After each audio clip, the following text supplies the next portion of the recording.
নমস্কাৰ। এই মুহূৰ্তত আমি দিব লৈছো কেইটামান আজিৰ গুৰুত্বপূৰ্ণ খবৰ।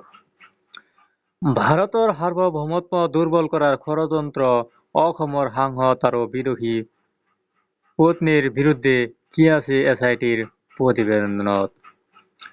গৌৰৱ গগৈৰ আছে নেকি পাকিস্তানৰ সৈতে সম্পৰ্ক? এই সন্দৰ্ভত চলা তদন্তৰ অন্তত আজি এছআইটিয়ে মুখ্যমন্ত্ৰী হিমন্ত বিশ্ব শৰ্মাৰ হাতত দাখিল কৰিলে প্ৰতিবেদন। সঁচাকৈ ভাৰত বিৰোধী কাৰ্যকলাপত জড়িত আছে নেকি গৌৰৱ গগৈ? পাকিস্তানৰ সৈতে আছে নেকি কোনো সম্পৰ্ক? দীৰ্ঘদিনীয়া বিতৰ্কৰ অন্তত 10 ছেপ্টেম্বৰ 2025 এছআইটিয়ে মুখ্যমন্ত্ৰী হিমন্ত বিশ্ব শৰ্মাৰ হাতত দাখিল কৰিছে তদন্তৰ প্ৰতিবেদন। সূত্ৰ অনুযায়ী জানিব পৰা মতে এছআইটিয়ে 100তকৈ অধিক পৃষ্ঠাৰে ভৰা এখন প্ৰতিবেদন মুখ্যমন্ত্ৰীৰ হাতত দাখিল কৰে। ইয়াৰ পাছতে মুখ্যমন্ত্ৰী হিমন্ত বিশ্ব শৰ্মাই সামাজিক মাধ্যমত এক পোষ্ট দি কয় যে এছআইটিয়ে তদন্তৰ কিছুমান আচৰিত তথ্য ফাদিল কৰিছে। এছআইটিয়ে যে দাখিল কৰিলে প্ৰতিবেদন, সিফালে গৌৰৱ গগৈয়ে হিমন্ত বিশ্ব শৰ্মাক উদ্দেশ্য কৰিলে ডাঙৰ মন্তব্য। হিমন্ত বিশ্ব শৰ্মাৰ বিৰুদ্ধে আক্ৰমণাত্মক মন্তব্য প্ৰদান কৰে সাংসদ গৌৰৱ গগৈয়ে। তেওঁ কয় যে অসমৰ মানুহে বিবেকক সন্মান কৰিব নাজানে মুখ্যমন্ত্ৰীয়ে। অসমৰ ৰাজনীতিৰ বাবে আজি এক ডাঙৰ দিন বুলি ক'ব পাৰি, কিয়নো 10 ছেপ্টেম্বৰত এছআইটিয়ে মুখ্যমন্ত্ৰী হিমন্ত বিশ্ব শৰ্মাৰ হাতত দাখিল কৰিলে সাংসদ গৌৰৱ গগৈৰ পাকিস্তানী লিংক সন্দৰ্ভত তদন্ত কৰা এক প্ৰতিবেদন। সাংসদ গৌৰৱ গগৈৰ পাকিস্তানৰ সম্ভাৱ্য সম্পৰ্কৰ বিষয়ে অনুসন্ধান কৰাৰ বাবে ৰাজ্য চৰকাৰে গঠন কৰিছিল এছআইটি। আজি সন্ধিয়া এছআইটিয়ে গগৈ সেৱা ভৱনত এই প্ৰতিবেদন শৰ্মাৰ হাতত অৰ্পণ কৰে। বাতৰি লিখি থকা পৰলৈকে প্ৰতিবেদনত কি তথ্য আছে সেয়া প্ৰকাশ কৰা নাই।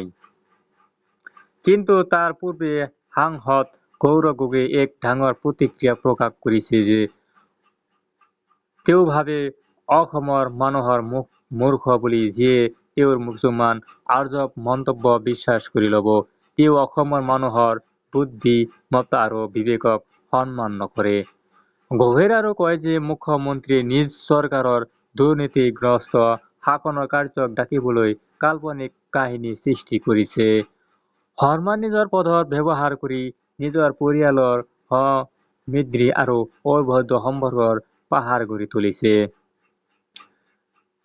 গৌৰৱ গগৈয়ে আৰু কয় যে অসমৰ মানুহে ইতিমধ্যে এয়া ঠিক কৰি লৈছে যে মুখ্যমন্ত্ৰী হিমন্ত বিশ্ব শৰ্মাই যিয়ে নকৰক কিয় পৰিৱৰ্তন দ্ৰুতগতিত আহিব আৰু অসমত নতুন চৰকাৰ গঠন হ'ব।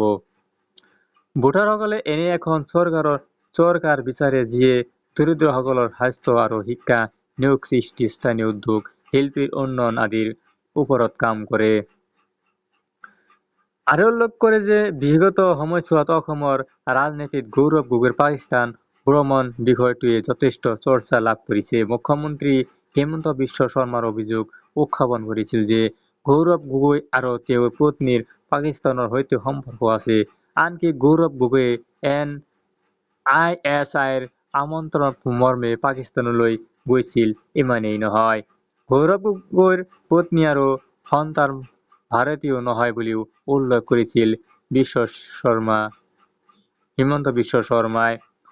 অৱশ্যে ইয়াৰ প্ৰত্যুত্তৰো দিছিল গৌৰৱ গগৈয়ে। তেওঁ কৈছিল যে ব্যক্তিগত ভ্ৰমণৰ বাবেহে তেওঁ পাকিস্তানলৈ গৈছিল।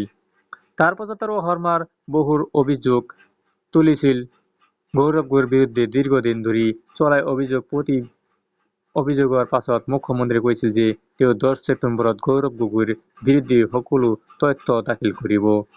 ইয়াৰ বাবে শৰ্মাই এছআইটি গঠন কৰাৰ নিৰ্দেশনা দিছিল।